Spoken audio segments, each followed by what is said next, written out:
Saya mau nanggapi tentang polemik dakwah atau kajian di hotel, apalagi yang memang berbayar.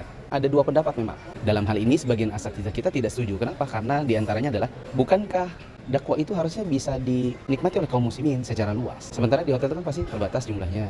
Kemudian bisa jadi malah berbayar. Belum lagi pada sebagian model dakwah berbayar, ada yang lebih mirip konser. Karena dia pakai gini, yang depan itu apa namanya? Misalnya yang VIP, terus yang selebgram, terus yang nanti festival, apalagi. Terus yang di tribun, semakin dekat, semakin harganya mahal. Nah, dengan sudut pandang ini, sebagian asatidzah kita melarang. Ada pendapat yang kedua, di mana mereka tidak menolak. Dengan alasan, ada sebagian model dakwah yang memang dibutuhkan oleh kaum muslimin. Kajian keluarga, sambil liburan. Misalnya di Malang, di Jogja, di mana.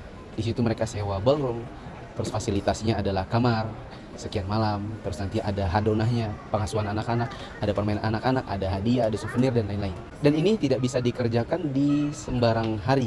Kalau sepanjang tahun mungkin orang bisa pakai masjid, tapi ini kan bertepatan dengan waktu liburan. Nah, di waktu liburan mungkin diisi dengan sekalian supaya liburan itu bermakna, supaya liburan itu tidak sekedar jalan-jalan begitu saja, tetapi ada unsur ilmunya, ada unsur ibadahnya.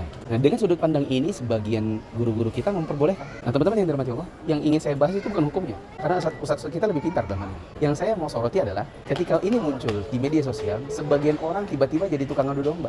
Tiba-tiba ngadu domba, nih dengerin nih yang kayak gini nih, terus yang ini ke sebelah sana juga seperti itu. Akhirnya terjadi perdebatan, akhirnya terjadi kisruh di media sosial. Yang mau saya sampaikan di video pendek saya ini adalah, belajarlah menjadi seorang penuntut ilmu yang profesional. Jangan kayak newbie. Apa kita tidak pernah diajarkan bagaimana ada khilaf? Dan khilaf itu tidak mungkin dihindari. Tapi ada garis-garis yang disebutkan oleh para ulama dalam menyikapi setiap ikhtilaf yang muncul di hadapan kita. Perhatikan ikhtilafnya ini. Apakah ada dalil qat'i atau tidak ada? Apakah ini tadad? Atau jangan-jangan ini hanya tanawwu'? Atau kalaupun ini dianggap tadad, apakah dia mu'tabar atau ghairu mu'tabar? Ini masalahnya adalah akidah atau fikih? Ini masalah ijtihadiyah atau masalah yang sudah jelas tentang dalil-dalilnya?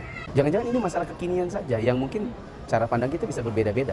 Nanti ujungnya pada apakah di dalamnya ada pelanggaran syariah atau tidak. Kita kalau mau menyikapinya seperti ini memang harus bijaksana. Jangan kayak newbie. Dan memang kebanyakannya orang yang ribut di media sosial itu rata-rata antara dua.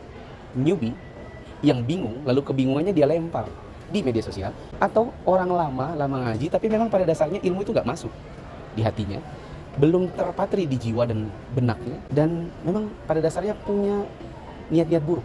Di antaranya adalah untuk ngadu domba. Dan itu bukan seorang penuntut ilmu. Semakin banyak kita menuntut ilmu, semakin banyak kita belajar tentang ilmu ini, tentunya dengan dibarengi dengan akhlak, insya Allah kita akan semakin mudah dalam menyikapi perbedaan-perbedaan dan perselisihan yang terjadi, terutama di antara guru-guru kita, dengan cara yang bijaksana. Tidak menjadi tukang adu domba. La yadkhulul jannata namma, atau la yadkhulul jannata qattat. Tidak akan masuk surga seorang tukang adu domba.